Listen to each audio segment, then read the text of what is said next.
आज आमच्या मित्राला घरी जायचं होतं आणि त्याचं तिकीट आळंदीहून असल्यामुळे आम्ही सरळ निघालो आळंदीसाठी. आणि आळंदीसाठी जसं निघत होतं की वाटामध्ये लगेच पावसाने हजेरी मारली. मग कुठं थांबा, मग शेवटी आम्ही जेवायला थांबलो हॉटेलवर. पण आम्हाला जेवायचं दुसऱ्या हॉटेलवर, पण पावसामुळे याच हॉटेलवर जेवून घेतलं. मग जेवण झाल्याच्या नंतर परत निघालो आम्ही आळंदीसाठी.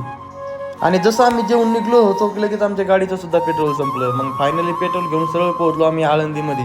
आणि आमच्या मित्राला इथं छत्री घ्यायची होती म्हणून आमचा मित्र लगेच छत्री पाहत होता. आणि आमच्या मित्राला इथं लांब सोडायचं होतं. मग येताना मला सोबती लागून म्हणून आमच्या समीर महाराजाला घेऊन आम्ही सरळ गेलो कपड्याच्या दुकानामध्ये.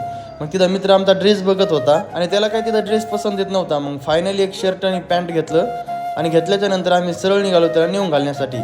आणि लोणीकंद फाट्यावर आल्याच्या नंतर आम्हाला कळालं की ट्रॅव्हल्स यायला खूप टाईम होता. मग आम्ही चहा घेण्यासाठी इथं थांबलो होतो आणि बसची वाट बघतच होतो की फायनली बस आली आणि त्याला सुद्धा आम्ही बसवून दिलं.